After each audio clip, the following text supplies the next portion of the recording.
coming, so I guess there are going to be people coming in as we go along. But welcome to this very special Asia Research Centre workshop. It's special because not just do we have beer, wine and food after it downstairs for all of you who are here, but it's special because we have some important guests who I'll introduce in a moment, but one of them, Professor Ian Holliday from the University of Hong Kong, has very generously donated some contemporary Myanmar artworks to the university, and we'll be going downstairs to see some of those while they're in the area where we're going to be meeting for the reception. And later on, those 6 works that are downstairs are going to be joined by another 14, again from Ian, and will be displayed in the Asia Research Centre later on. So we're acknowledging that very generous gift from Professor Holliday as well. Now, it's kind of interesting for me to be introducing this workshop. When we think about Myanmar, we often think of the period up to when reforms started in 2010, and we talk about there not being an elected government, there being military junta in place, parliament essentially non-existent, and an opposition repressed, and journalists prevented from writing anything sensible. But what I have in front of me here is a news release from the Myanmar Journalists Association expressing concerns about the restrictions of freedom of Thai journalists following the coup. So as a Thailand specialist, it's almost as if the military boot has changed feet across the border. And Myanmar is looking, surprisingly, I guess for many who would have been looking at the country before 2010, a little bit more optimistic than Thailand looks at the moment. And in fact, we have 2 of our speakers today, Tun Yin and Suzanne Pragan, have come to us from Chiang Mai in Thailand, actually, and they were living there because, Burma, Myanmar was still a little bit tricky for a former political prisoner and so on, and now they find themselves with a military regime there. So that's 2 of our speakers. We have also Ian Holliday, I've already introduced, from the University of Hong Kong, and we have Tsui Thane, who's from the business school at Curtin University. Now we have to, because we've got 3 papers and 4 speakers, we have to stick pretty much to time. So I have to ask people who are going to put questions to our speakers to keep them really short and to make them as much as possible a question rather than a comment. And we'll try to get finished on time today. So it's my very great pleasure now to introduce a former colleague of mine, then at the City University of Hong Kong, Ian Holliday, who's going to be talking about Myanmar and the responsibility to protect. Thanks, Ian. Thanks very much, Kevin, and thanks for the generous introduction. And it's great to be back at Murdoch, and I'm looking forward to the discussion. The topic I want to talk about, let me just check that this works. Myanmar and the responsibility to protect. There are many images of Myanmar in reform, and the images that I want to focus on are chiefly these images that are on the very first slide. So what you've got there is Rakhine Muslim communities, Rohingya Muslim communities torched by Rakhine Buddhists. You've got the IDP camps where 140,000 Rohingya are now living, and also you've got many Rohingya taking to the seas and trying to find refuge in Malaysia and Indonesia. The ones on the beach are in Thailand, so a foretaste of what the general population is now experiencing. All of it driven by, at the bottom, those sorts of images of Wirathu, the nationalist monk, the 969 movement, and Buddhist mobilization across the country, mainly directed at Muslim communities. So there are many, many images, as I said, and I'm only just picking this very narrow set of images. I acknowledge that there are many positive images in Myanmar at the moment. There's a lot more freedom. There's been a broad extension of liberal freedom across the country. Many people are living lives that are much better than was the case 3 or 4 years ago. I don't want to have time to talk about that. I just want to be focused in this way. There are also some other negative images. There's ongoing low-grade civil war in parts of Kachin State and northern Shan State. I could be talking about that, but I'm not going to. I'm just going to focus on the Rohingya problem, mainly in Rakhine State. By extension, I'm also talking a little bit about other parts of Myanmar that are bearing the brunt of some of the violence directed against the Rohingya. So there's been a contagion effect from what started off as Buddhist violence directed at the Rohingya in Rakhine to more generalized anti-Muslim violence in other parts of the country. This is Mektila, a little bit more than 1 year ago, with the burning of the mosque, the charring of the bodies, and this pattern was then repeated in other parts of central Burma, central Myanmar. You can trace a line directly down from north-south, from Mektila, which itself is midway between Mandalay and Naypyidaw, the new capital. Going south from Mektila for about the next 6 weeks, many communities looked like this. They also experienced mosque burnings and targeting of Muslim communities. So it's that I want to focus on. There's been quite a lot of INGO reporting on what's been going on. The most graphic is that Human Rights Watch report from 1 year ago, Crimes Against Humanity and Ethnic Cleansing of Rohingya Muslims in Rakhine State.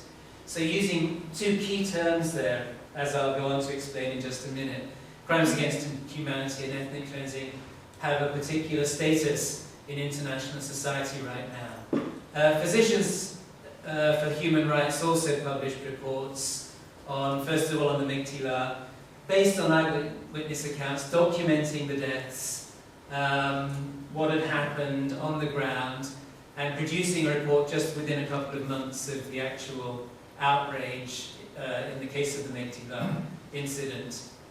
And beyond that, Amnesty International, Médecins Sans Frontières, who have all of their operations currently suspended in Rakhine State because they've borne witness to the violence that's taken place there, and other testimony. So there's a lot of INGO reporting of this kind of violence. I mean, one of the things I want to try to establish at the beginning is that this really is happening. Because if you look on the blogosphere, if you look at what's going on, say, Burmese language Facebook, there's a lot of denial that any of this is even taking place. But the documentation, the Human Rights Watch report is 150 pages. The Physicians for Human Rights report, they talk to about 30 people who have eyewitness accounts, and they're very careful in the way that they piece together the evidence of what actually happened in these communities. The United Nations has also testified to this, what has been happening. So tomorrow, the 6-year mandate of Quintana will come to an end. He served from 2008 down to tomorrow. Will be replaced by a South Korean woman on June 1st. But in his final report to the Human Rights Council, he spoke again, in fact. I could, if I had more time, tell you that he's done this repeatedly. His last 3 or 4 reports at 6-monthly intervals have all used exactly this language. There is the possibility of crimes against humanity, notably against Rohingya Muslims in Rakhine State. He also noted that the Myanmar government has taken no action, his words, to deal with this. And the Human Rights Council itself unanimously expressed serious concern at the train of events unfolding inside Myanmar. Just after he made that report in the middle of March, there was another uptick, really, in the campaign against Rohingya Muslims when many of the NGOs and also UN offices in Sittwe were targeted by Rakhine Buddhists. And at that time, all aid workers, all foreign aid workers left the state. So at the end of March this year, just a couple of months ago, all foreign aid workers, roughly 380 to 400, were evacuated from the state, and more than 30 offices were trashed by Buddhist mobs. And that triggered renewed concern from the Secretary General, from UN OCHA, not only about the violence, but also about the resultant threat to the Rohingya population, who are now largely without medical care, particularly in the IDP camps, but also in many of the villages around Rakhine State. And Quintana himself, in the last statement that he made, and I guess he's not going to make one today or tomorrow, so this is his kind of closing statement on the situation as Special Rapporteur, saying, and this is the exact language that he uses, that this discrimination, this persecution, could amount to crimes against humanity. So he's quite measured. He's not saying definitely, but he consistently says that it could amount to crimes against humanity.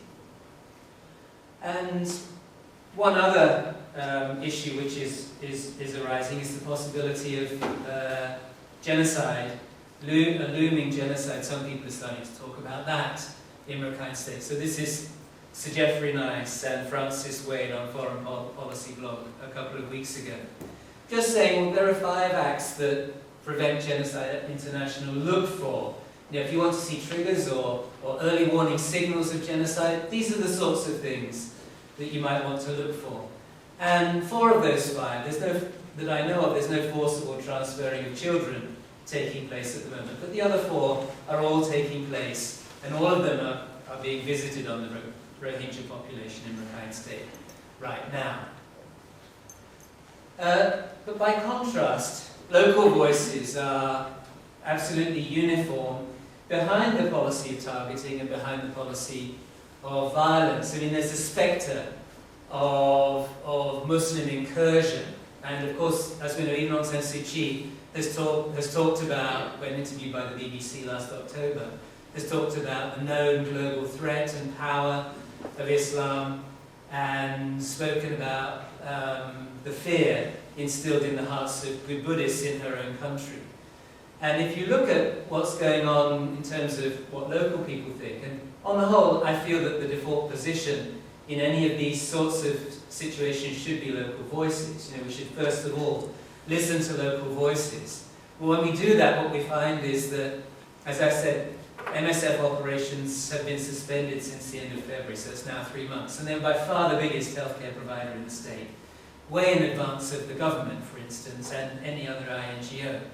Malteser International, which was the second biggest healthcare provider, was later added to that suspension following the Sidhway violence, which was directed first and foremost at Malteser International. So the 2 biggest healthcare providers in the state are no longer providing healthcare, and Rohingya Muslims are the main victims of that. Government spokesman Ye Tut, on the official census which has just taken place, on the very eve of the census, the day before the enumerators went out, having in place an agreement that everybody would be counted. This is a $75 million exercise funded by governments around the world and administered by UNFPA in collaboration with the government. It was agreed, as I said, that everybody would be counted. Then on the eve of the census, he said, if we ask a family about their ethnicity and they say Rohingya, we will not carry it out or accept it. And so the instruction was, if a family self-identifies as Rohingya, just pass on, don't count them, because they don't belong to this society. And that's what happened. So Rohingyas in Rakhine State have not been counted. The census is now complete. The government, following the Sidhway violence, set up an emergency coordination centre, which brings together a number of Rakhine groups to monitor what NGOs are doing. And just this week, 20 Rakhine civil society organisations on the Buddhist side of things set up what they call the UN INGO Watch Team. And this is a quote from those 20 civil society organisations. Our team will investigate what those INGOs are doing. We will approach them if we found that our local people did not like what they're doing, and we will inform the aid groups about it. It's a way, obviously, of keeping the aid groups from actually reaching out to Muslim communities in need of aid. So local voices are saying the sorts of things, and if I gave you kind of Myanmar, Facebook and all of that, the amount of hate speech that there is quite terrifying. So there seems to be a case for some global engagement, and as I said, my default position is always local voices, but the justification for global engagement in this case is kind of recent developments in international society. Of course, the UN Charter favours state sovereignty.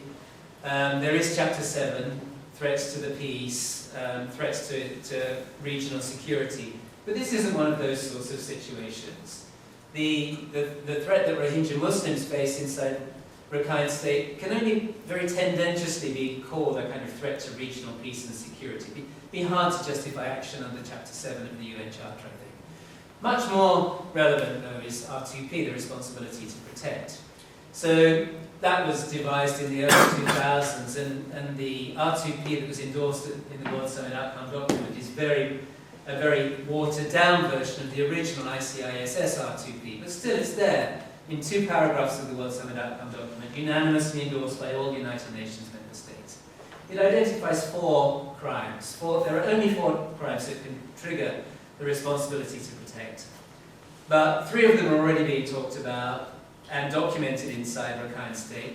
War crimes, ethnic cleansing, and crimes against humanity. And genocide is appears to be on the horizon, according to some people. So there's clearly an opening here for global engagement, with the Security Council as the key authorizing body if you were to make a military intervention. R2P has 3 main pillars. The first is that states have a responsibility to protect their populations from those 4 crimes. Secondly, if states don't do that, then the international community needs to encourage them and assist them in doing it. And thirdly, if states still don't do anything, then the international community needs to be prepared to take action in a timely and decisive manner. So that's the hierarchy of R2P engagement.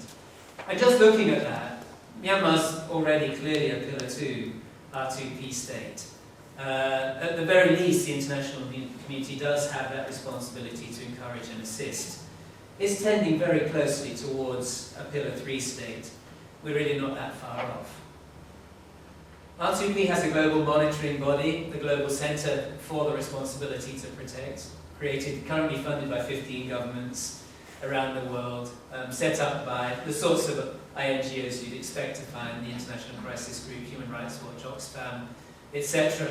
And it issues a bi-monthly monitoring document. The countries I've put in brackets here are the currently identified as being in these different camps. But these are largely the 3 boxes that R2P Monitor creates map onto the 3 pillars of R2P. So the current crisis, urgent action needed, those are really Pillar 3 R2P states. Imminent risk, very high risk of R2P crimes unless effective action is taken immediately. Those are really Pillar 2 states, and at the bottom, serious concern, Pillar 1 states. So you've currently got 8 states there, but the ones we're most concerned about would be Pillar 2 and Pillar 3, 7 states of which Myanmar is currently one, according to GCR2P. And if you look back across all 15, so the period since January 2012 when this monitoring started, on 8 out of those 15 occasions, GCR2P has put Myanmar in the lowest rank, and on 7, it's been in the middle rank. So either serious concern or on 7 occasions, imminent risk. And these are the different issues it's looked at. So first of all, ethnic minorities in general, notably the Rohingya. Then ethnic and religious minorities, and currently ethnic and religious minorities, especially the Rohingya and other Muslims. And this is so that was the analysis, and this is what is called necessary action that GCR2P details for the Myanmar government to undertake. Full citizenship for the Rohingya, full accountability for those who've been complicit in rights abuse, safe return of the 140,000 IDPs, unhindered humanitarian access, that certainly isn't happening at the moment, a detailed plan, in fact it says a comprehensive plan for inclusive reconciliation, full constitutional reform to grant ethnic minority rights and claims, and an independent judiciary. Now if we look at global engagement, the substance, it strikes me, some of it tends to be highly maximalist. That list I just gave you from the Global Centre for R2P, its necessary action list, strikes me as being longer than is absolutely necessary just to protect a vulnerable population. it seems to some extent to be going beyond its mandate. You could tell sustainability, and we need to embed a system, which is never going to generate these sorts of problems again. But it seems to me that there's something problematic about much of this preaching that's going on in the international community. It seems to undercut local control. That's certainly widely resented. A large part of what goes on the Burmese blogosphere is precisely this kind of proud repudiation of the lectures which are being rained down on the Myanmar people from Geneva and New York. But some are not. Some are not rained down from that far away. Quintana, who's been to the country a number of times, he too is saying things like this. He's been on the ground, he's talked to people, he's been to Rakhine State, where he was routinely chased by the mob, his car was kicked, he himself was subjected to violence. But he too is generally dismissed. So what I'm saying is you can't just say that it's all too maximalist. Even the stuff that's not too maximalist is still dismissed. Secondly, in terms of process, and I've already hinted at this, that much of the action strikes me as being too distant. So Quintana made 9 visits, wanted to make more, but not that many. But if you look at some of these organisations that are making all the recommendations, they're based on Fifth Avenue. Both Human Rights Watch and Physicians for Human Rights, they're all based in New York City, and that certainly looks very distant. And that strikes me that this reinforces the local sense of a neo-imperialist imposition. But that said, again, it can't be that easy, that there are many agencies that have wanted to engage on the ground inside Myanmar, Médecins Sans Frontières, Malteser International, and they've been denied that role. They can't even bear witness now. They've been written out of the Rakhine State issue. So I've just got 2 final slides. The first one is just to kind of think about what could be the substance of international engagement. If it's not going to be that long 7-point list that GCR2 put out, and if that's too much, what is the way forward? My feeling is there has to be a lot more explicit grassroots engagement, which again is resented and repudiated. There's a good paper written in January about trying to do this, but even local people who try to do this are tarred as traitors to their race. But you have to, one day you have to go in and you have to build interfaith contact. Just contact. Maybe just keeping markets open. When Muslims trade with Buddhists and Buddhists trade with Muslims, something to humanize what is becoming a deeply dehumanized system has to happen. Secondly, I think the rule of law is fundamental, but there's been very little progress there, and there should be a lot more international focus on that. Aung San Suu Kyi is trying to train attention there, but isn't having too much success. And thirdly, I think there needs to be more understanding inside Myanmar of what RTP is. I mean, what did Myanmar and the other 190-odd member states, what did they sign up for in 2005? And what is the consequence of that signing up for? I mean, what is now being done by many international states is written into international society, and there needs to be much more understanding of how nobody's picking on Myanmar. This is actually in the rules, and Myanmar agreed to those rules 10 years ago. And finally, rethinking process. I think there needs to be a lot more diplomacy involving as many regional actors as possible. I mean, ASEAN needs to step up to the plate, China needs to step up to the plate. And of course the threat for China is that there's going to be violence in Myanmar which will spill over into China itself. Humanitarian engagement needs to be absolutely at the top of its game, so that it can still be there to bear witness, but also so that it's impossible to criticize that whole aid business approach, which is where a lot of the decent evidence and the good reports come from. That needs to be above criticism. I think not sanctions, because in the current environment there's enough beating Myanmar over the head from a distance going on, and that is going to be counterproductive. And if absolutely necessary, there needs to be some consideration given to military action to stabilize what is clearly a rapidly deteriorating situation in Rakhine State. Thanks very much. Thanks very much, Ian.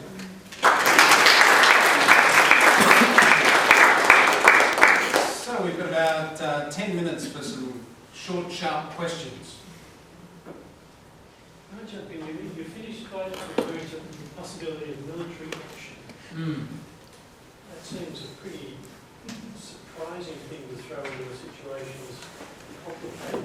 What did you mean? Well, I mean, I don't mean regime change and all that type of military action. I do mean a kind of peacekeeping type of UN Blue Helmets force. I mean, something that is designed to put a real security fence around the Rohingya Muslim populations. That needs to be considered, and it needs to be something which the obvious proponents of that kind of action should be reaching out to China, should be reaching out to ASEAN, should be reaching out to India. You know, the regional powerhouses should be involved in this sort of a conversation, so that if we do get to something that starts to look like genocide, it's not the first time that it's been considered, but it is possible that peacekeeping could be on the table. And, you know, China's one of the major players in global peacekeeping right now, so it's not inconceivable that China could buy into that sort of an agenda. So I'm not talking Iraq 2003, I'm talking more of just building that sort of space between communities so that the killing can be kept to a minimum if that's the way that it goes.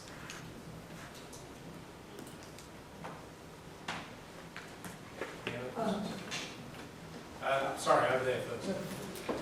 As you mentioned about the Buddhist persecution of the Rohingyas, have you had any chance to look at the persecution on the part of the state, like the military, which engages the Rohingya mostly on forced labor or something like that? Yeah.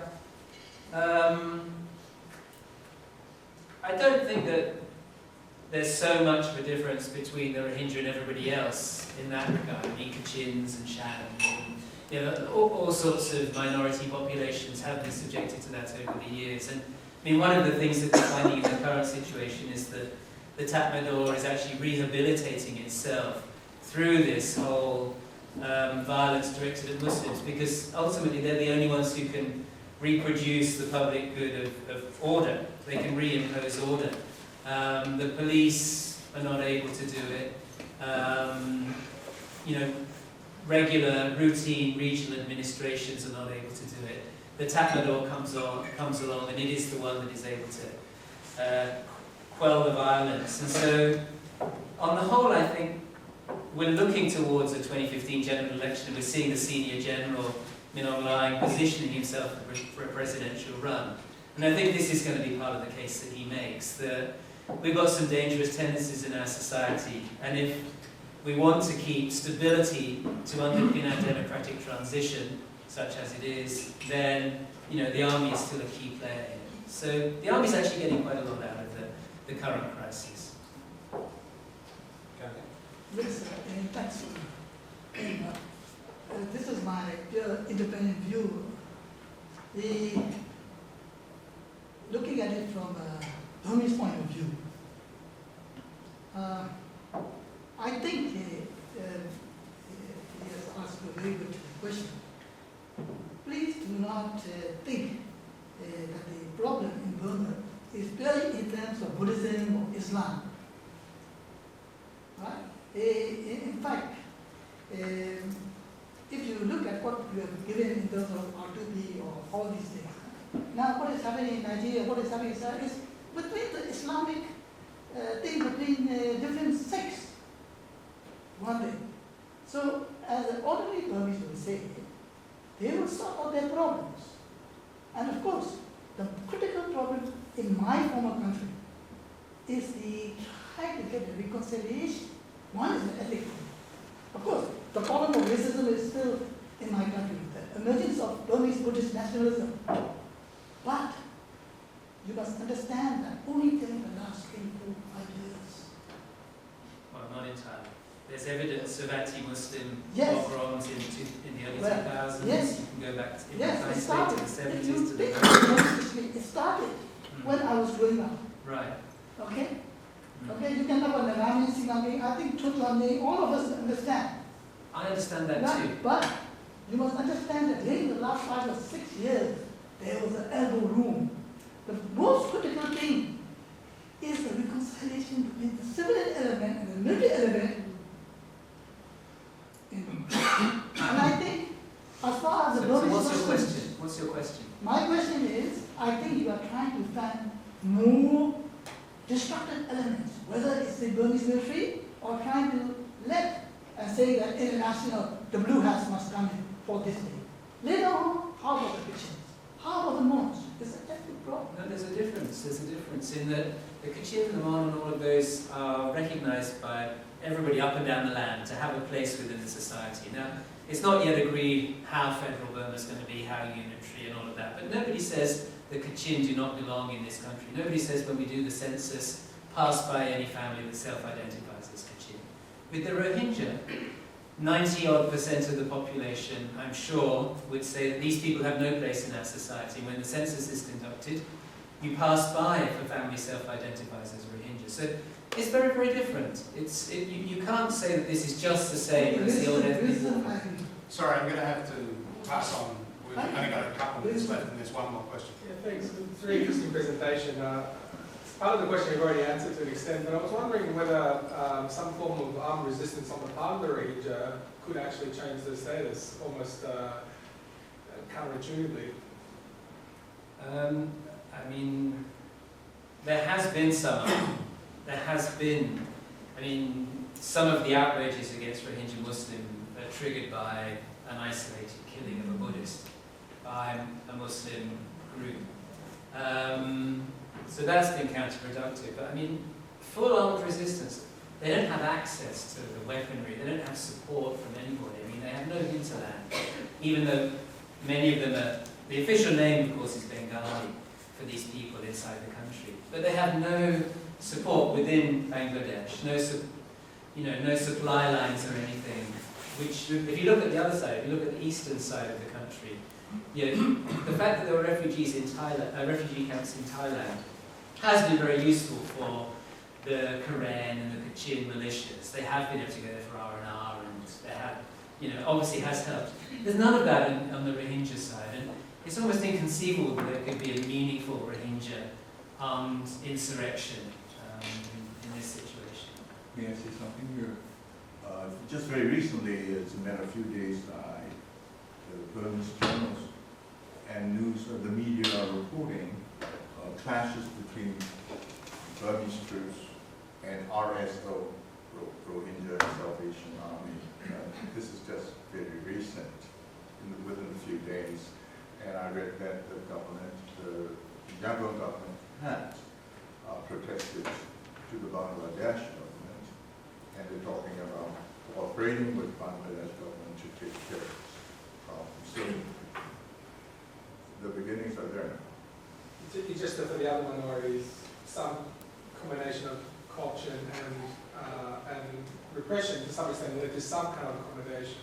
Yeah. So just Yeah, wondering but, whether... you've got the Kachin, Karen, and all those, you've got an entire state which identifies with that, provides the basis for armed resistance. But again, the Rohingya are at most, say, 30% of the Rakhine state population, and they're very much broken up into isolated communities, into the IDP camps.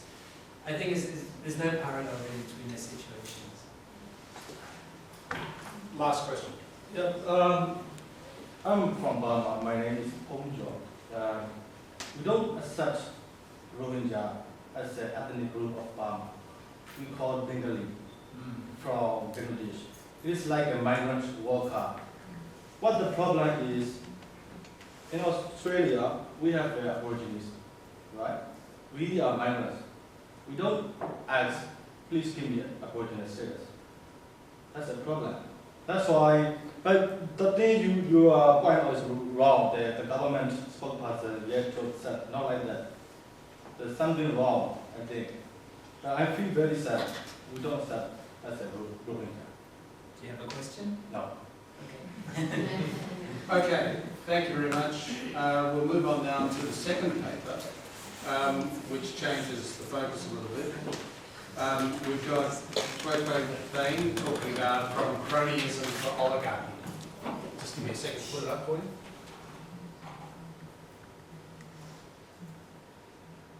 Now I have to just work out which one is yours.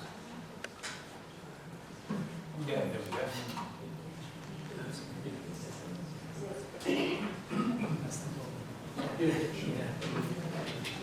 Thank you, Kevin, for this kind invite to join the panel of presenters. Thank you, Professor. Good to see you and to be sitting next to you, much honoured. I was quite nervous, but having to do the presentation alongside Professor Ian. I was saying, then Professor Kevin said, no, he's very nice and very kind and very supportive. He won't ask difficult questions, he said. That's it. So my presentation is from, it's on Myanmar, it's on cronyism to oligarchy. It's about the privatization and the emergence of business elites in Myanmar. It's a much needed topic as I felt, because it's talking about President Thein Sein's government reforms, moving to democracy, Myanmar moving from dictatorship to parliamentary era, central planning to marketization, without much emphasis on cronyism and oligarchy. So it's a missing piece that you need to understand in terms of the countries moving forward economically, politically. It's a very much missing piece that I want to write about. It is a paper I've been compiling with two other colleagues, Michelle Ford from the University of Sydney, Michael Gillen from University of Western Australia. So it's under review by Murdoch Flagship Journal and hope to be accepted sometime. It's just quickly about myself. I've been doing research on Myanmar for quite a while. At the peak of sanction era, I looked at foreign direct investment, the impact of sanctions and Western nations' isolationist policies, that what it had on international business in the country. So I studied what wasn't there. But of course they were there in certain kind of form and using what I term low-profile strategy. So which is kind of in international business in my area catching on as one of the international business strategy that they deal with in a dangerous place, unpopular place in terms of engaging with the country, in terms of foreign direct investment. So they use what I call low-profile strategy. The paper was published in A-ranked, very high-profile Journal of World Business. And I also do write annually an essay on the economy of Myanmar for Routledge, London, and often comment on Singapore's Channel News Asia. I accept to do that so that my dad can see me on TV in Burma. And that gave me a lot of high profile in the family. I get a lot of curries when I go home. Okay, about privatization. So privatization is widely promoted in developing countries as a way to introduce competition, market-based efficiency. But unfortunately, it often results in wealth concentration with the business elite, which has happened in Myanmar. And so there's a relationship between privatization, wealth concentration, and that is now leading up to the emergence of capitalist oligarchy. Now the question is, what is oligarchy? I'll quote Jeffrey Winter's 2011 statement. It's a small number of wealthy individuals who are not only uniquely empowered by their material resources, but also set apart in a manner that necessarily places them in conflict with a large segment of the community. So this, a class of business elite has been created in the context of this isolationist policy for the last 20 years. Isolationist policies developed by the US government, EU, the Western nations. So in that environment, Myanmar military government gave patronage to the wealthy individuals, at the moment about 11 families and conglomerates. So they worked on getting these exclusive rights and license, and then they built their business empire through purely on cronyism. So in that era,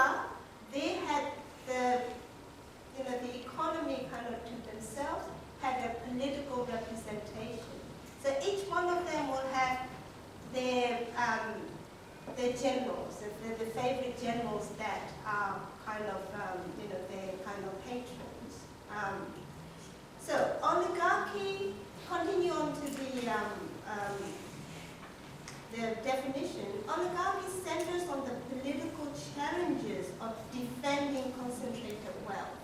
So they had to keep on defending their wealth, and moving on to these days, they had to please three groups, which is the Myanmar government, because they were the political patronage, but also the foreign investors that they want to work with, join forces with in terms of being joint venture partners. So they had to, or they have to kind of create this legitimacy that which they so crave for, which they don't have not as yet. And also with the emergence of civil society now, which is unheard of before, but now we have civil society, we have these voices, and they have to, these cronies have to reach out to them through donations, through working with them, listening to them. So some of them are doing that job quite well. So their acceptance, social acceptance in the country is, some of them, like say Max Myanmar, quite high profile, well-liked, kind of out there, their profile, PR is pretty good. So they have to now reach out to all these people so that they can continue having this political significance, economic significance, and influence and power. So going to marketization that the SPDC slow government started in 1988. So the privatization has been one component of that broader process of the market opening. And one era that the government did in two phases. First phase was part of the marketization that they privatized a lot of the country's assets. And the buyers are, of course, these wealthy families that bought these privatized businesses and joint ventures. And also, along with that came rights and licenses to work in formerly monopolized businesses. So the first phase from 1995 to 2007. So that was kind of a unremarkable phase for privatization compared to the one 2008, 2011. The privatized entities, you can see, doubled. And that was the one that triggered me to start researching in this paper, because that was a sudden kind of acceleration of privatization. And also the timing was very interesting. That was just before the election, 2012 election. So that was just before the selling off of the international privatized kind of businesses. And the buyers, of course, were these high-profile cronies. So they bought this. So the businesses are like fuel stations. Fuel retailing used to be government monopoly. So there's no private business in that. So that was quite a kind of big thing, new thing, that these fuel stations are now run by private businesses. And cinema halls, some of them remain as cinema halls, some of them been turned into hotels, and the land and the properties, rice mills, bran oil mills, warehouses, appliances, textiles. A lot of them were sold off just before or leading up to the 2012 election.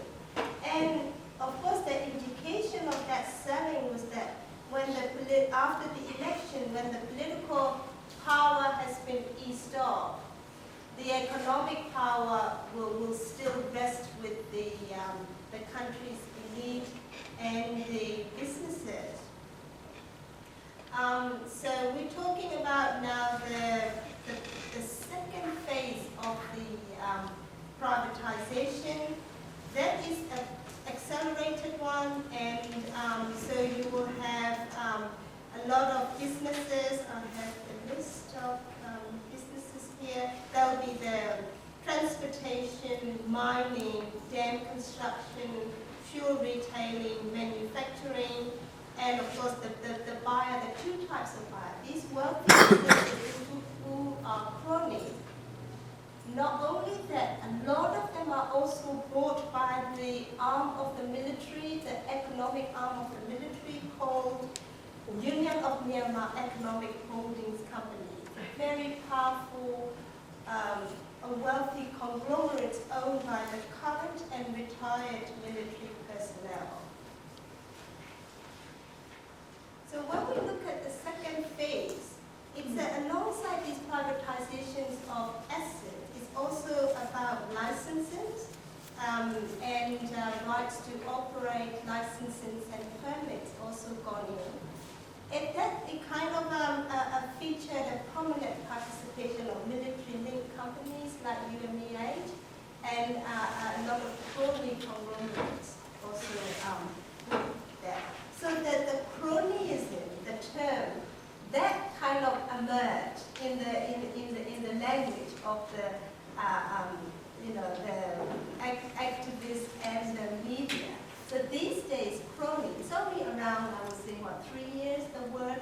In Burmese language also, we call it crony.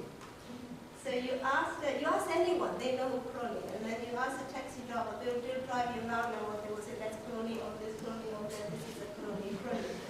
And, if you want to know what really happened, you ask them, so what happened? What crony? And then he said, okay, what that means is, they used to be able to do anything they like before the election. Yeah, anything at all. I wanted someone that was very, very kind of cozy relationship with the generals. But now things have changed. You have this emergence of civil society. You have foreign direct investment coming, rules and laws coming. So what it means is they can't do as easy business as they used to do. They have to follow the rules a bit. So that's what the changes, and they have to face their competition. So now, we're talking about this in abstract terms. We're going to look at who they are. So this is who these are.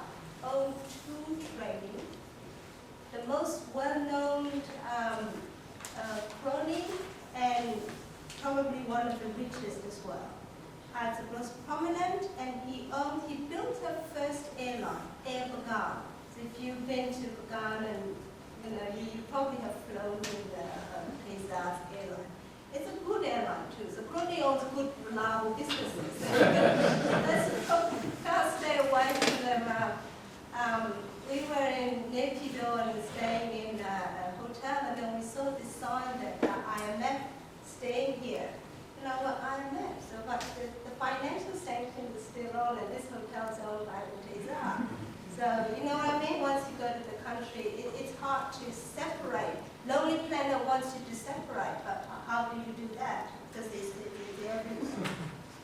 Yeah, in the same airline. So they own airline, banks, hotels, mines, construction businesses, and Uteza has been identified one of the most significant purchases of these state-owned enterprises in that latest round of privatization. It's been very closely linked with the firm, the former General Tan Sui. So that's, everyone knows this in the country. And he has had a lot of properties, the colonial type properties that tourists get very excited about it, and a lot of them he owns that, and hydropower projects also he's been given a right to operate, and of course a lot of privatized fuel retail businesses are also in his hand. So now the next second person are probably equally rich. These two are the most prominent ones. Is Max Nyamazozo. He's one of the younger cronies and also very quite progressive. I mean, he the one also well liked and is known to attend weddings and engagement parties, and when he gets invited, and his wife and he make sure that they're out there and engaging with the community. So it's he owns this Max Group. It's the nation's most successful conglomerate. Employs 11,000 people in sectors like hotel, banking. He owns the ARD Bank. And so he acquired in that latest round of privatization 12 gas stations and part of the land to build Novotel Hotel with a core business as a French group. Doing business with Max Myanmar also, and he's still under US sanction, I believe, and a banking license, things like that. But now that the civil society opening up, progressive cronies like Max Myanmar reach out to 88 Generation Group, NLD. So to me, this quite a deciding moment was that when the photograph was taken, there was Aung San Suu Kyi touring around the Yangon General Hospital. So he was photographed next to him. And so that's a time that people stopped talking about when the country opened up and they said, well, can we exclude the cronies because they benefited from the military regime. Now that photo shows, of course you can't exclude them because they will be coming on board in building the nation, the message. And when he donated money to NLD, Aung San Suu Kyi came out and defend the critics, defend his decision, and then she said that the crony also should be welcome to reform themselves. So we all kind of victims of it, and so her idea of inclusive development will also include the countries poor as well as the cronies. Now, the very recent example of how to portray the power and influence of the crony is this easing of banking sanctions. In her United Treasury Department has had sanctions on financial dealings with the country. Now that country open up, tourists come in, foreign direct investment come in, so they had to kind of permit, develop this policy where they would allow, that's February 2013, is very recent, they will allow 4 banks. 2 of them are business, government owned, 2 banks owned by, one by TESA, Asia Green Bank, and one AOD bank owned by Zozo. They've been given a general license to trade. What that means is through these 2 banks, Visa and MasterCard can come in and do business in the country so that you can have your cash out from ATM. We went there, we were very happy, oh, we can get our cash out. So that's really unheard of. So it wasn't for this lifting of the banking sanction wouldn't have happened. But that also shows the sanctions are there and the cronies blacklisted, US blacklisting, things like that, but the business has to be done. So, US Treasury Department had to find a way so that these 2 banks are now allowed to trade with Visa and Master, and also the US businesses can do their money transaction to ease in their foreign direct investment. So that example shows, the influence and the continued role that we're going to play in the country's reforms. Okay. So that privatization wave that happened just before the election, that's the final stage, in my opinion, in terms of consolidating the business elites. So now the question is whether these cronies who thrived purely under patriotism in the old days, are they going to move towards oligarchs? And they're beginning to assert their authority. So when you move from crony to oligarch, you start to peel away from your political masters. They're starting to do that. That's in order to seek legitimacy with the foreign investors and country citizens and the emergent social society, so a civil society. And they're forging new alliances. But at the same time, of course, they have to keep this relationship going too, because UMBH is there, MBC is there, the government is there, so they have to kind of assert their authority in some ways and be progressive. And they are, when you look at the companies which are practicing CSR and work-life balance policies, and they're the crony companies. They're the good companies to work for because they know the policy outside. They have a PR consultants, they have foreigners working with them. Yeah, so that forms the very integral part of the economic structure of Myanmar today, and that will form to play a very important role. Thank you very much.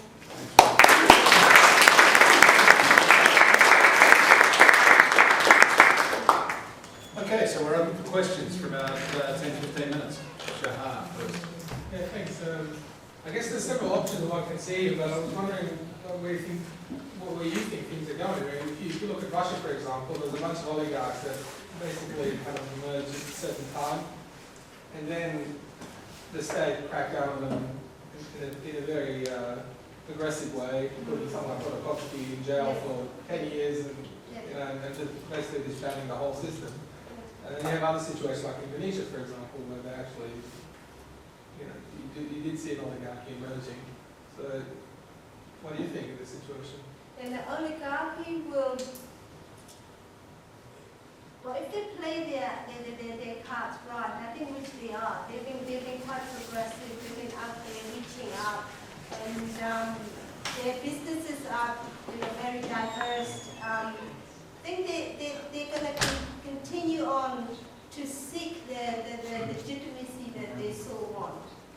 And I think once NLD deals with them, accept their donation, move with them, I think the general public will be quite acceptable towards them. Couldn't that be a problem for them politically if there's a split between them and the people that nurture them to that point? That could be a problem. But I think NLD seems to be going well.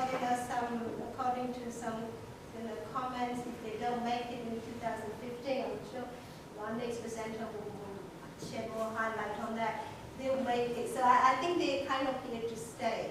There's a lot of the cronies putting their money on NLD, and they quite charitable things for them, and I think the bet is on NLD not to go back. Can I follow up on that question quickly? Yes. What happens if they bet on the wrong party? I mean, it's a pretty good bet that NLD might do well in the next election. But what happens if the military doesn't like that outcome and tries to change it? I mean, we've seen, again, I go back to Thailand, we've seen particular business people backing particular parties, and sometimes they find themselves on the losing. Some section of the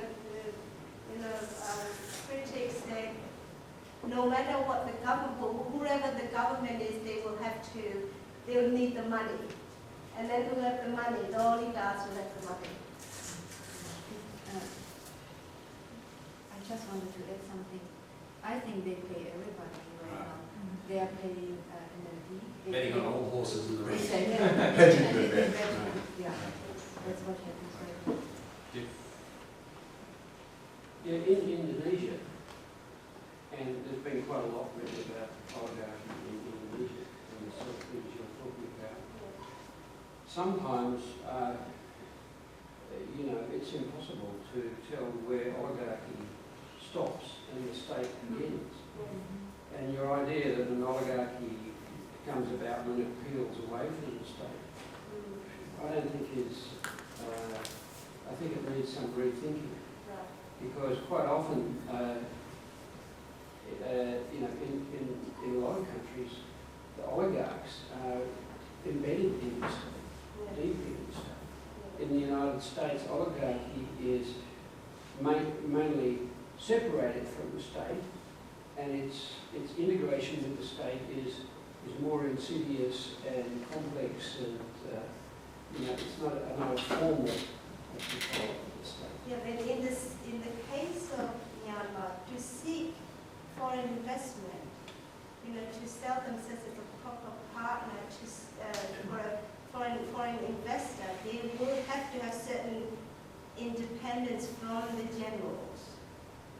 Otherwise, they can't do business. They can't be joint venture partner. And U.S. State Department has a tick box for their citizens when they do work with these entities. So they will have to show certain independence on paper, so that they can proceed. I wanted to ask how politically cohesive this group of cronies come oligarchs are, because there are different forms of oligarchy. Sometimes there's some kind of tacit understanding between everyone, we don't compete so we can run the country as a group. Or in other cases where you kind of have fractions and inter-oligarchic competition between, which they might get bets on different horses. So is this are they all together, or your presentation kind of suggested that there might be some cracks between conservative and liberal oligarchs? Yeah, well, there's no crack between divisions between the 11 families, not yet, but it would depend on their political presentation, their representation, yes. Which way they go. Say like 3 of them will be, Tan Sri's people, and then General Mao A's people, and then once they start to crack, they will have the impact. And they themselves haven't heard any news that, because it's a big ocean, and there's only 11 families that they reach out. How are any of those families putting their sons, daughters, nieces, nephews, etc., likely to have them run in the election or be members of parties and that sort of thing? Or are they just going to stand behind the parties? They just have economic power. I haven't heard anything that they have a political representation. There's one big group in he's already in the parliament. Member of Parliament? Who for? USDP, the military veteran. Any other questions? Yes. So sorry, have you actually looked at how they have acquired particular businesses or pursued particular businesses? So the way in which they've been able to operate, so in terms of land development, etc., how do they acquire land, or who do they challenge or have to run up against in relation to that? So have you looked at some of those areas in more detail? Yes. Actually, how they got their businesses up? Which is not that much data available. That's a little problem. They will, the government will say these lands are for development, and they will have the economic power to buy. So they, just a matter of them just a matter of them putting their hand up and say, I'll buy because I can afford it. It sounds like what you're saying is these are the only concentrations of capital in the development. Very concentrated. So there's no other, apart from foreign investment, there's no other capital that can be mobilised for investment. You can't borrow money or anything. There's no capital market as such. And they have a stock market, but the minimum capital requirement is so high there. Then again, only the holding company will be able to invest. Any other questions? Last chance. No? Okay, thank you very much. And we'll move on to our last paper, which is a kind of a joint paper. And Suzanne Craig-Ying is going to talk first about looking beyond the 2015 elections. You both going to talk together? Actually, we were very ambitious, and I think we will just look at up to the 2015 elections because we have Not beyond. Not beyond. I think this was too ambitious, and we will shorten it a little bit. Yeah, we want to talk about the hurdles in the transition to democracy. Ian has already talked about the very positive things. So on the one side, and we see indeed a lot of political space opening up in Myanmar. And we have right now, for example, 65 registered parties. They can engage freely, and civil society groups, political activists, and so on. So I will shorten that and say there is another picture. And this is not that rosy, and emerges from the reality of daily life in Myanmar. And in conversations with people from all walks of life.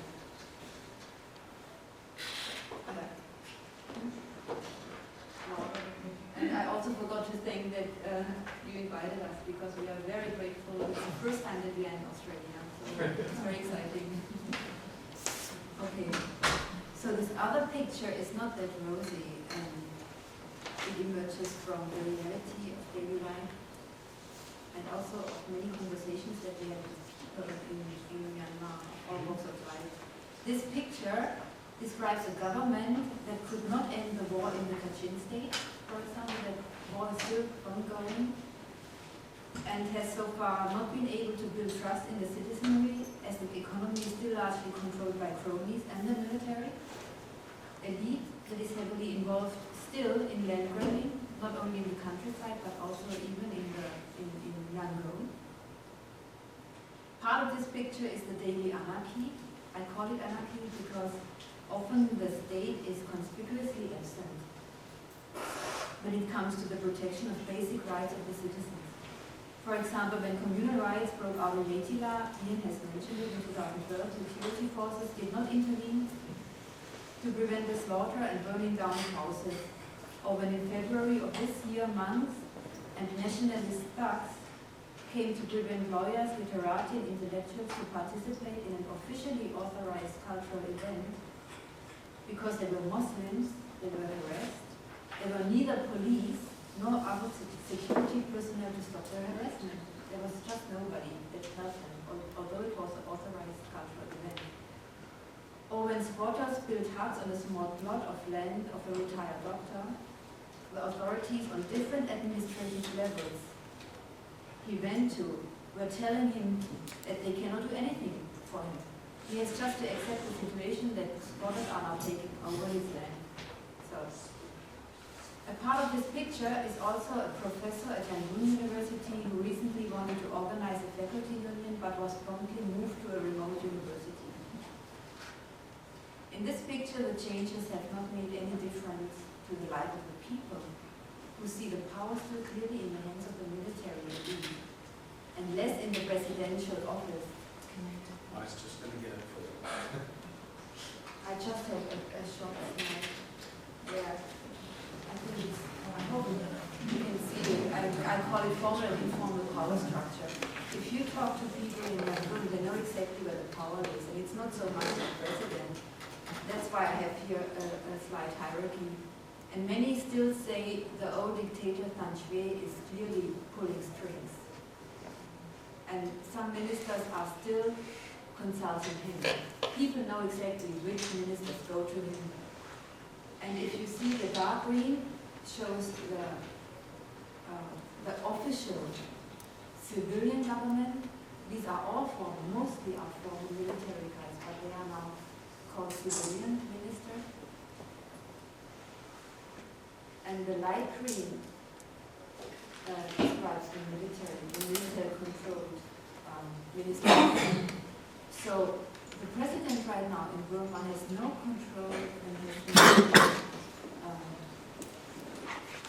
the ministers of the border ministries, of home ministry and defense don't have to report, they don't have to report to the president, they can, but they are appointed by the commander-in-chief. It's just to illustrate that it's a really complicated situation, also for the president, who is a former general of the last junta. So contrary to the latest report of international crisis groups that claims the military had taken a backseat and began to take itself out of day-to-day politics, I'm arguing that in spite of the reforms, the power structure has so far not changed and will probably not change before the 2015 elections. That's why we call it beyond, because we don't think it will change beyond, even beyond. We don't know, but it's very unlikely. The military might not be that visible anymore, but as of this day, it is still an ever-present institution on all levels of state administration and the economy, and thus the biggest impediment for democratization in Myanmar. It's like the Myanmar say a banyan tree whose roots have encompassed the whole building. This all-encompassing power is firmly embedded in the Constitution of 2008, and Tun will talk about the Constitution more later, and I will also mention it. But first I want to focus on the military as organization, because the military as organization is the biggest problem for a transition to democracy. It is the biggest problem, not just because it is a military. The military is everywhere nasty when it comes into power, like in Thailand. So the problem in Burma is it's a very unique situation because Burma had, I switched to Burma. Myanmar has a very unusually cohesive military, a very durable military, which had sustained political power for decades.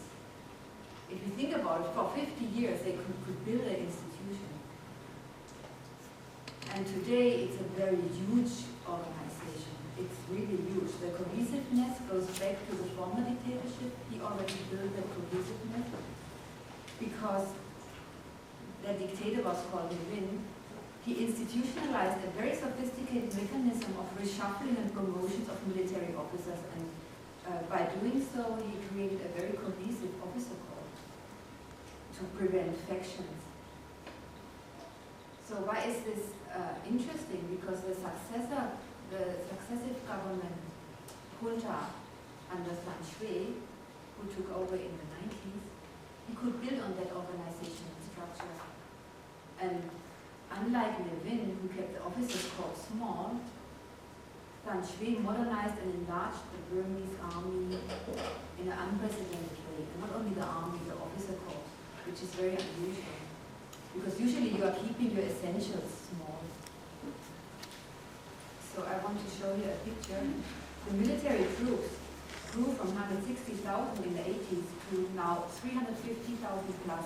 Nobody knows exactly how much, but even the military says we are 350,000 plus.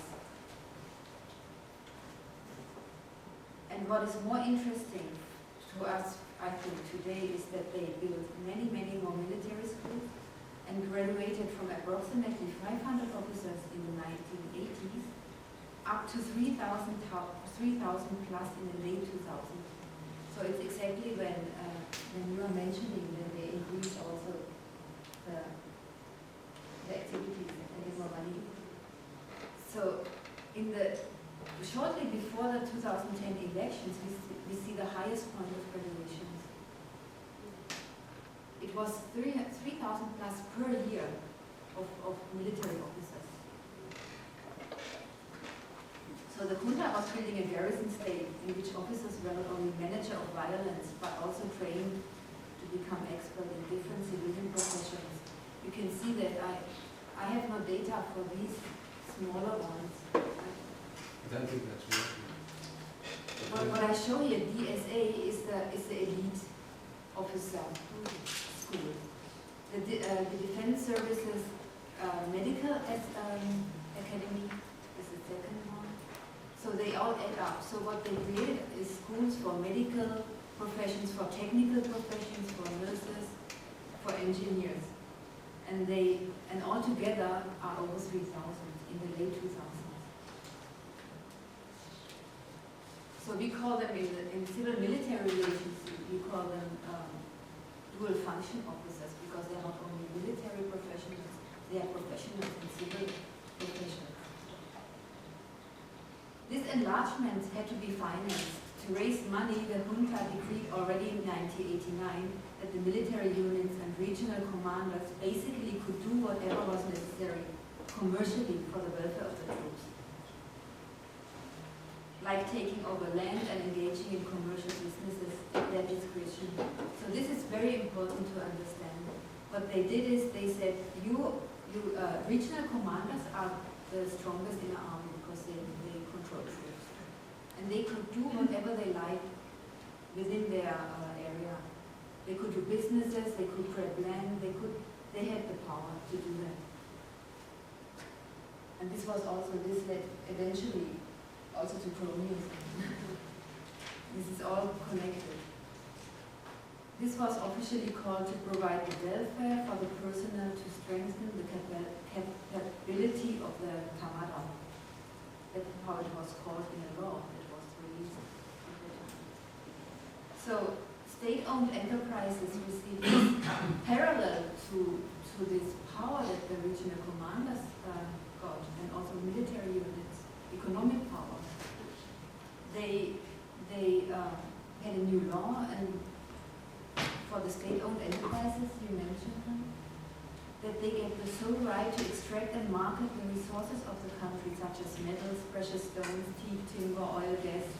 And they receive the monopoly in many commercial activities, such as generating power, breeding animals, banking, insurance, everything.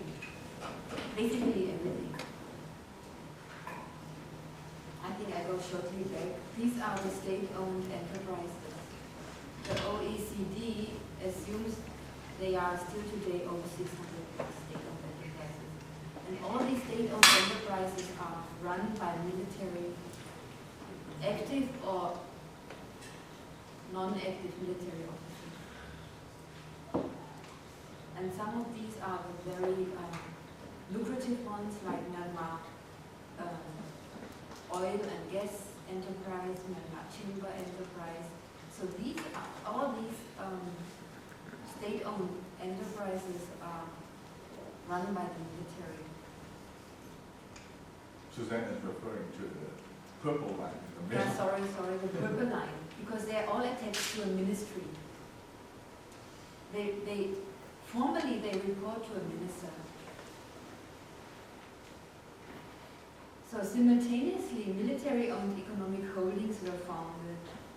Most prominently or notoriously, the Union of Myanmar Economic Holding and Myanmar Economic Corporation. These are on the left, the UMEL and the MDC. You mentioned this too. These are huge military conglomerates. All joint ventures and production sharing contracts had basically to be established through these two holdings during the junta time. So nobody could, Singapore companies, Hong Kong Chinese companies, nobody could avoid these two military state-owned enterprises. So this is how the economic bonanza for the military started, or what one could call the military economic complex that we have today. After 2011, changes were made.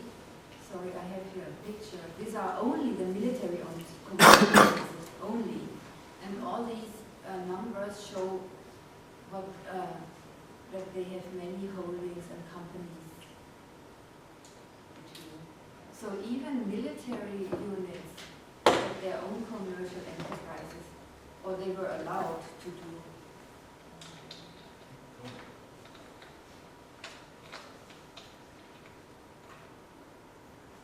So if we see, when we see the increase of the officers, of the military officers, we can see at the same time how the earnings of the Union of Myanmar Economic Holding also increased. They made a lot of money in the 2000 plus because they could extract gas. They found gas. They extracted timber and so forth. And the Myanmar Economic Holding is more like a retirement fund. So all the military officers, we know one officer who told us they had a return of 30%. 30% at the best time. Annual.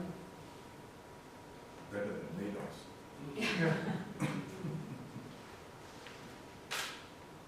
So after 2011, there were obviously some changes made. And that's why the International Crisis Group says you cannot say that UMEL has still so much to say because they gave up edible oil monopoly. They had all the monopoly. They gave up the monopoly of importing cars. But these are only really peanuts in the huge conglomerate. This is, for example, what I put together. But UMEL, only UMEL, this is only one Union Myanmar Economic Holding, has so many enterprises still. Myanmar ruby enterprise. So if you go to Burma and you buy a ruby, you are supporting certainly this holding. If you drink water.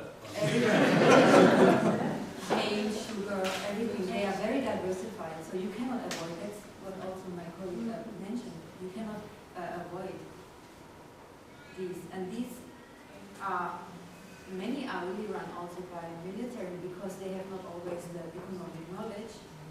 They, how do you say, you get into cronies. I mean, you need some economic specialists, you need some people who are running for you the company.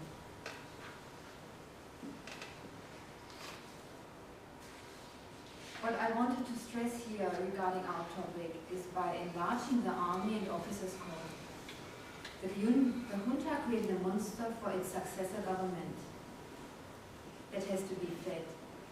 When many observers say the military took a backseat, we have to be aware that these many officers need jobs and a secure career path, otherwise discontent grows within the military.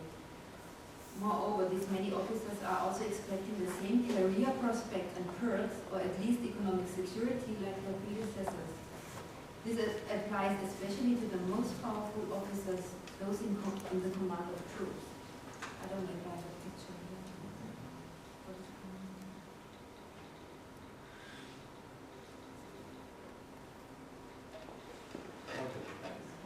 Just pointed at that. Yeah. Yeah, that was press. Not moving? Press the button. Hang on.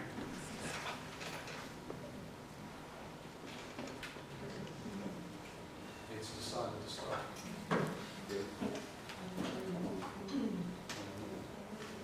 No, it's frozen.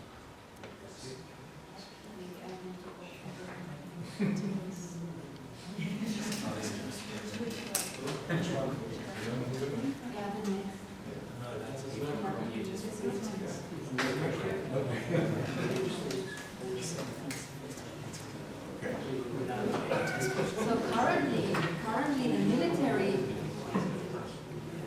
the military claims that they have cut back officers, that they only graduating right now 1,000 a year, but it's still way too much. So where do the military officers find jobs? Where do they find jobs when they are phased out? It's a very delicate issue. So officers, if they cannot go up in the hierarchy within the Tamador, which is the Burmese expression, the Myanmar expression of the military, they find jobs when they are phased out in the state on all administrative levels. And they go into the military-backed party, they become functionaries there. They can go into businesses, but they are everywhere.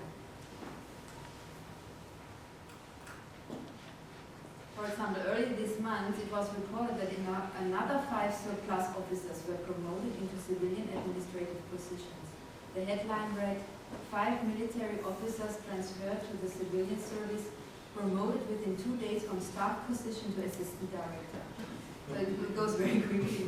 They were transferred to the parliament office in Naypyidaw, where they replaced civilians. And it was a critical article. They say, hey, these military officers have another culture, but they are taking over our offices, and they have they reduce this. That way, they reduce also civilians on all administrative levels. So this is happening in all ministries, and not only in ministries that are under direct military control, but so not only in the 3 ministries that are still appointed by the commander-in-chief, but in all ministries. And I have here another slide, just for maybe for entertainment, to show how a very normal wedding announcement in Myanmar, and that's the official newspaper. It was the mouthpiece of the military, but every Myanmar has to read this newspaper because here are the social unit. Who is marrying who? And you can see the elite marrying. And the elite is here a lieutenant general, Grandson. these are all officers. So the son has a business marketing, a BA from Royal Melbourne Institute. He's marrying Amy Moore, alias Yankee, BA in Korean. Also MA of Business Administration in Yangon. And now it's interesting. She's a director of Seya Shui Yi Mining Company. Mining. Her parents are Colonel Min Woo, chairman of Geo Asia Industry and Mining Company. So you see here how all the generals, they have their own companies. They are in mining, although this is actually state. Only the state can extract, so they have obviously a license and or permit to do that business. So what you see here is the chromium formation.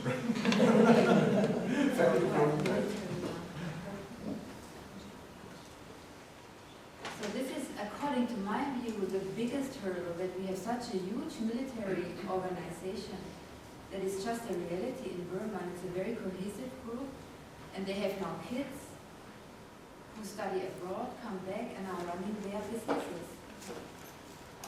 And are well educated. The kids are often trained in America, in Australia, New Zealand. So these are fugitive oligarchs. Oh, yeah. And they're embedded in the state. Yeah, it is. Not separate. I think in Burma it's embedded, and the military really is the midwife of capitalism here in Burma. Okay, the case number. Because I think the next, so this is just the background why I think the military is still so encompassing. It will be a very strong conservative force that wants to protect its interests. So the next big hurdle is the constitution that protects these interests of the military. And that's why the opposition is right now focusing on the constitution, on constitutional changes, on amendments. First, they focused last year on 59F. That was an article that would have prevented for Aung San Suu Kyi to become president. But right now they are focusing on the Article 436, which is a smart move because it's a key article in the Constitution. This article is protecting basically the change of all the important locked-in power of the military. And you can see how they protect their interests. The parliament will need 75% of all MPs. No, more than. In both chambers they have an upper and lower chamber, and plus they need a nationwide referendum after that. If it has passed the parliament,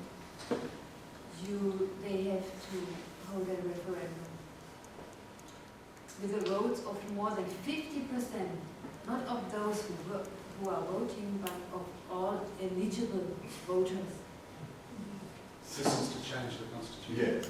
And this is the key article, because in this article they define all the other articles that have to be changed, can only be changed through this provision. And if I may add to that, when you say more than 75%, you know, any amendments moved must garner more than 75% in each of the chambers.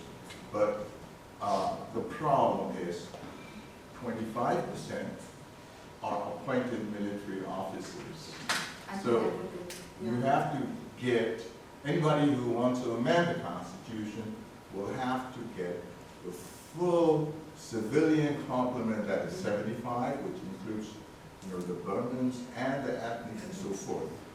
But without the 25% military appointed officers or members, you cannot overcome the barrier. But even if you have overcome the barrier, you still have to go over the other one, the bigger one, which is more than 50% of the eligible.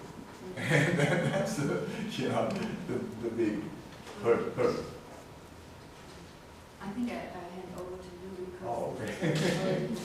So, sorry, I have marked in red of the Constitution that are critical and protected in the 436 article. The 25% on all administrative levels to 25% of the meeting.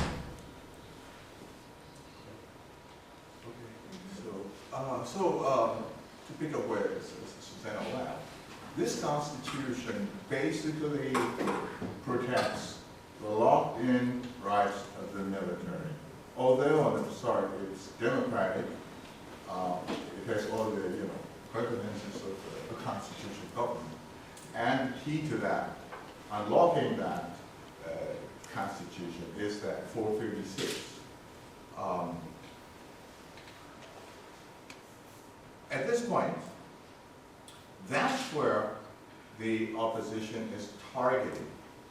Opposition, by that I mean Aung San Suu Kyi-led NLD, who has now teamed up with the 88 group, who are also very popular and has command public support. And the political tempo is now really rising with Aung San Suu Kyi and her colleagues going all over the country, holding rallies, and we're seeing numbers there. There are other organizations following up the NLD's move with their own rallies, also celebrities, movie actors, following that, the constitutional amendments movement with their own petition movement calling for people to sign so that they can petition the government to change the amendment. And right now, the situation is rather tense because the government is getting nervous with all this mobilization of public call for amending the Constitution. Very recently, President Thein Sein warned in a public speech that these movements, these calls, public calls for amendment being pushed by the opposition could possibly lead to unrest. So that shows that the president himself is becoming a tad nervous. Add to that, a recent statement by chairman of the Election Commission, also one of the most powerful generals, Tim he stated to the media that Aung San Suu Kyi, especially in one of her rallies, challenged the appointed military members of the parliament to join in her effort to amend this constitution. And U Tin A commented that this is really crossing the bounds of, or the line of constitutionality, which is basically a threat. But I don't know how he came to that interpretation of asking members of parliament to join her in a parliamentary move could violate the Constitution. Now, so that is where they are. Government is nervous, the opposition is pushing for it. And I might add that the literati, the media, etc., there is a substantial group of advocates who feel very frustrated with the situation because they look at the Constitution and it looks like it's kind of locked in. It's hard to amend. They're pushing for street protests and so forth, something like Arab Spring. So that is the situation. But where Susan and I are a little bit more optimistic in this respect. Because if you look at the Constitution, yes, it has put in barriers for it to be amended, protecting the military. But the interesting thing is this Constitution does not work for the government as well. It's very centralized, it's undemocratic, and moreover, it has many glaring flaws. One is that some people missed it. Since January of 2012, there had been some constitutional crisis brewing in Myanmar. And the reason is this. In this constitution, the government, the president holds a lot of executive power. But at the same time, when you look at the legislature, the president does not have veto power. The legislature can make its own law and pass it to the, send it to the president. The president can refuse to sign it and send it back to the legislature. The legislature can then amend it or, make modifications and then send it back to the president, who is then obliged to sign that law within 7 days. If he doesn't, it becomes law. So there is really no veto power. So at this point, there are 8 laws that the 2 bodies of the parliament have signed and that the president disagreed with. And so there are 8 laws now sent to the Constitutional Court, and it has not been resolved. And here a little bit about the Constitutional Court. Last January, Constitutional Court sided with the president in one of the draft laws, and the parliament was very incensed with that, and both parliaments moved to impeach. And before they could impeach, the whole 9-member Constitutional Court resigned. Now we have new members who have not made a determination on these 8 laws that are, facing us. So this is a constitutional crisis. The other thing is that recently, one of the main problems of the Burmese politics is to achieve peace with the ethnic minorities, the armed ethnic minorities. And peace process has been ongoing between the government and the minorities. And one of the problems, the bone of the contention is the federal principle. The ethnics asked for federal principle to be embedded in the Constitution, or Constitution to espouse federalism, but the Constitution in its section 1 has enshrined unionism, which is centralization. But the optimistic news is that very recently, the government negotiation team and the combined ethnic negotiation team have come to an agreement that in this ceasefire, nationwide ceasefire agreement that is to be signed very soon, the government has accepted to include the definition of federalism. So, in short, it means the government has now accepted the federal principle to be now embedded into the new Constitution. So that means the Constitution has to be changed because the Section 1 of the Constitution, in its statement, says that Myanmar is based on unionism. So there's an imperative for the government. 1 is federalism issue. 2 is the constitutional crisis because it's not working between the legislature. So I think this will have to change. But here comes a bigger issue, because the 436 Act, okay, the 75 over plus 50% of eligible.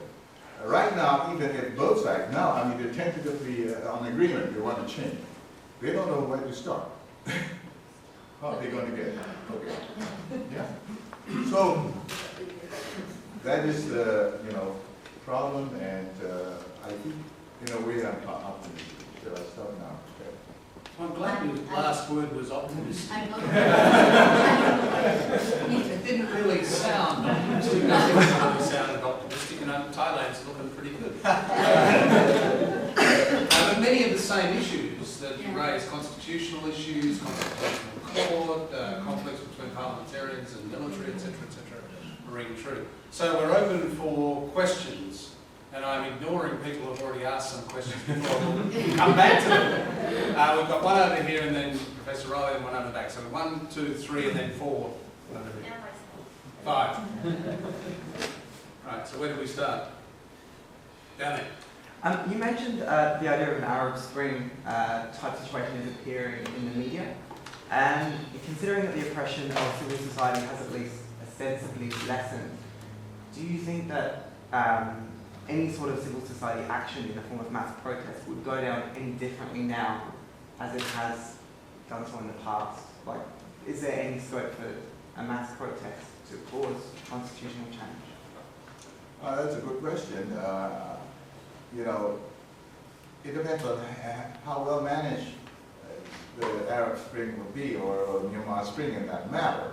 But as springs come and go, it's rather hard to manage them. And that is the issue. The outcome is not predictable. And that's why Myanmar people who have encountered many such, uprisings and turmoils, many are, asking questions if that is the right way to go. I took it as a question about strength of civil society as well. Anyone else want to comment? Ian, do you want to comment on this? There's certainly a flowering of civil society mainly since Nargis in 2008, when there was a mobilization of international humanitarian aid that was stopped at the border and was not allowed to come in. And the silver lining in all of that, true, 150,000 people died as a result of Nargis, but it did mean that there had to be a lot of self-help. And out of that, there was a very strongly mobilized civil society. I think the points that were made earlier about the cronies, they have to talk to civil society now. It is, look at something like Nepal, which is by far, we haven't actually mentioned it once yet, but that's by far the biggest shadow hanging over all, say, corporate activity. It's clear you have to reach out to civil society now. So I think there's quite a lot of potential there. You said label. I said the copper mine where there was the horrific police response. Well, I thought you said labour law, because labour law is an issue as well, and you've got companies coming in, establishing, etc. Labour laws, actually, there's been probably more progress in that domain than almost any other. What I was going to say is there's been, strikes. A number of strikes. And, the ILO is by far the most effective of all the UN agencies inside Myanmar, and you've got just about 1,000 businesses with unions, that are unionised now. So there's a lot going on in that. And especially the chlorine factories, businesses are really facing an impact of that, because a lot of these textile protests. Ben? Just to pick up your ending again, let's explore this. You're optimistic. The only case I know that's comparative in terms of this sort of constitutional structure was Suharto era Indonesia. The Indonesians did manage to get out of this behind of having this 25% military, but they didn't face any of these hurdles. They didn't have the parliamentary hurdle or the national referendum hurdle. So I'd like to know on what basis you're optimistic, because I don't see a constitutional route through. And if you're optimistic, sorry, to just finish it, and if you're optimistic about an extra constitutional route, then you're essentially talking about another kind of revolution. And you call it, you mentioned the Arab Spring, but there's lots of other ways that these things can occur, and they're mostly... Actually, I was going to go into it, but... Okay. So, an Arab Spring could happen right then. There's nothing we can do about it. But I'm optimistic in a way that if you look down the road, despite all this political histrionics, there are ways that this hurdle might be resolved. And if you look at the election, I don't think that Aung San Suu Kyi will get to become president because the Constitution, I don't think, can be amended in time for an election. However, there is a second option, which I suspect Aung San Suu Kyi was also mindful of, and probably that is the plan B, and that is she will get, it's very likely she will get a majority in the both houses, in the both bodies, especially counting on her mainland votes. So there is no hurdle for her to become the speaker. Okay. So once she becomes the speaker with the majority of the party in the parliament, that's a lot of leverage that she wields now. And one of the leverage is, although the military can still count on the extra constitutional funding stream from MEC and whatnot, their defense budget is, has to pass through the legislature. There is the leverage. And there are other, she can pass many laws that could impact on the way things are right now.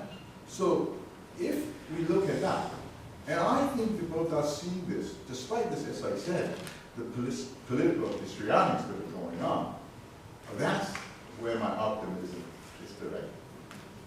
Well, I think also after you've been in insane prison for a few years, like you were, almost anything looks optimistic. That's true. Michelle? Thank you. It strikes me that there are a lot of similarities between Myanmar and Cuba, which is the place that I work, and a lot of similarities. And something that's happening with, as they're both countries that are economies in transition currently, but Cuba is a country that's sort of transitioning, kicking and screaming, and it's quite slow and lots of red tape, and in Myanmar it seems to be transitioning a lot more quickly when you compare the two. What I wonder is, in Cuba, the government will put in place policies and infrastructure to encourage small businesses to develop and to open. And then they'll wind it all back, and they'll put huge taxes, blanket taxes on small business owners. I wonder if that is the same in Myanmar, that whether or not the government is putting in place encouragement and policies around encouraging small businesses. Maybe we should go to a business professor on this. They've done one thing to help small businesses, that's to introduce a capital market, so where you can borrow money. You know how we take it for granted when we go and have a loan, but over there we never have such things. And that's one initiative we've done. Not much beyond that. She's from Burma. She's got a question coming up. It's nothing, not your area? No comment? We do have some bank loans and stuff. Lately we got private sectors which are lending a lot of money to these businesses, and you don't have to return it for one whole year until you actually generate the return and stuff. In that way, yes, they are actually encouraging these small businesses in order to increase the competition in the market. Is that the size of business that you're talking about now? Or are you talking about micro enterprises? Not micro enterprises necessarily, but any kind of small business that is trying to get out. It might be a hairdresser or a mechanic or a shop owner, a restaurant owner, anything. Yes, there are. Because it's very similar in Cuba, where the military has become very embedded in business ownership and running all kinds of enterprises, like the sorts of sectors. I think of late the government has pulled a leaf out of Thaksin's book, and that is recently the newspapers are quite awash with news of the cooperative ministry and the agriculture development ministry handing out loans to small farmers, to small businesses, to buy tractors, So this is part, I think, as the election looms, you also see this kind of help to the small businesses. But I don't recall seeing this in the long, in a planned way. That's very. Sorry, we need to go on to a couple of other questions here before we finish. You had a question? Not really a question, just like, I just want to point out two other things, like, for example, Susanna discussed about the military officers, like, how much military officers are being hired and stuff, and how many graduates are coming out of the military university and stuff. I just want to point out that these officers, as they graduated and they got into the military jobs and stuff, they don't get paid that much. Like, even if you go outside and, do some taxi driving and stuff, you will get paid more than these military officers.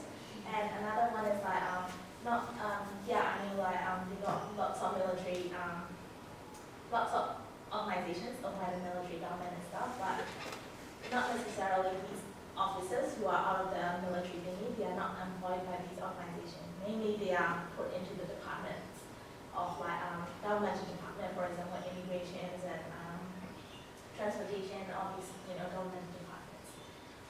Another one is like I really love all the discussion that has been done here. The only thing that was missing is like mixing the cultural context. In our country, we got like the apprenticeship plays really deeply in our country. Even if the person is really, really bad, if that person has done something really nice for you, like you kind of tend to stick to that person out of gratitude. Well, Max Lazar, he is really good at business. I don't personally like him for his ethics and stuff, but he's really good at business and he has a really good sense of ethics and stuff. This person is actually sticking towards the military person out of the gratitude. He's not really working with this kind of person, but Can I bring you to wind up, please? Quickly? yeah. So in the future of time, somebody outside, whether he's gonna change size and stuff, we might be working with him because one, he's a business person, Right. two, he's Thank you. Take that one as a comment, I think. Yeah. Yeah, thanks. Given that you described a very interesting picture, very compelling of the intertwining of military, business and state, I was just wondering about the military as a class, the class in Myanmar. How does it form? How are people recruited? The officers that are being recruited into the military. What is the process? Can they claim, or at least try to make a claim, some kind of meritocracy, on one level or another? Okay, I think that there are many ways they feed into the officer corps, but the main one is called the Defense Services Academy, which takes them basically matriculation students after finishing high school. They have good grades plus.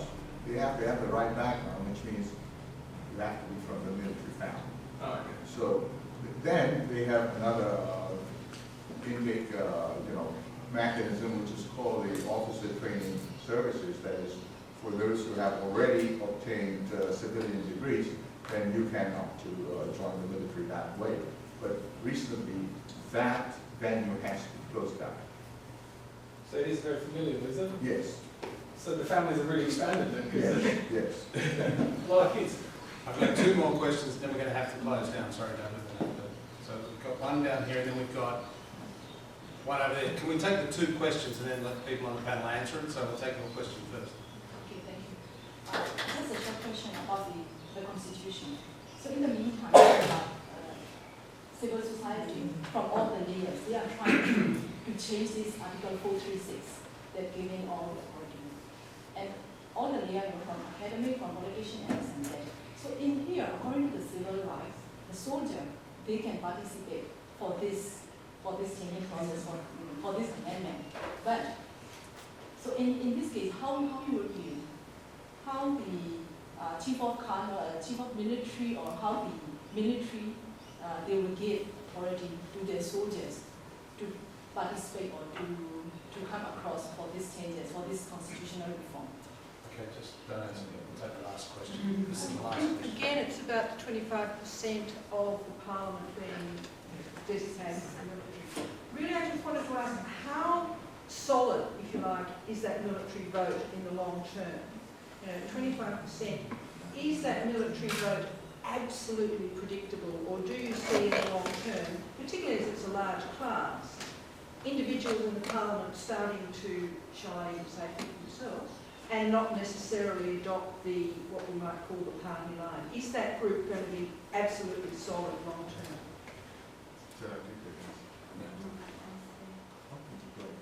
I think that's what I wanted to point out. The cohesiveness is very, very, very good in the army in Myanmar.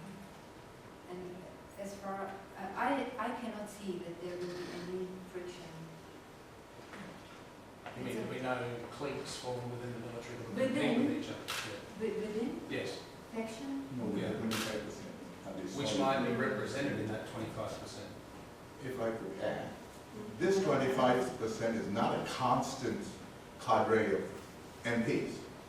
They are constantly suffering, and they are not really interested in what's going on. You sit there. Constantly? What do you Yes. mean? Like from session to session? Yes, from session to session. Oh, This time, okay, this person is now 10 officers are replaced with another class. So they can maintain. So it's sort of Sorry, folks. We've got one more answer to come on the Constitution. Yes. Oh, that answer, your question is, well, I think, you know, everybody has a right to their opinion on, you know, whether the Constitution should be changed or not. There's no question about that.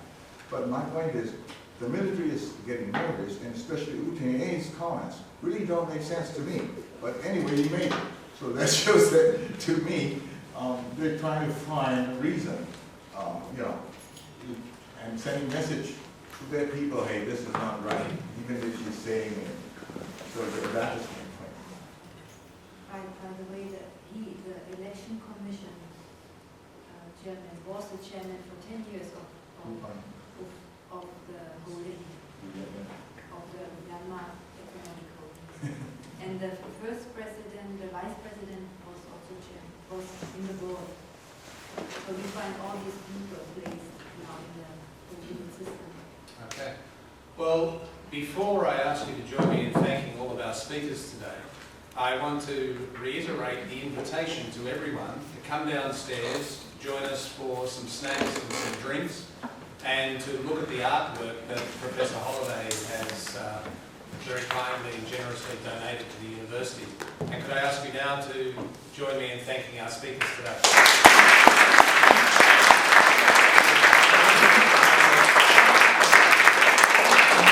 Just one word, if I may, I forgot to express our thanks to Ian for making this possible for Canada to be invited.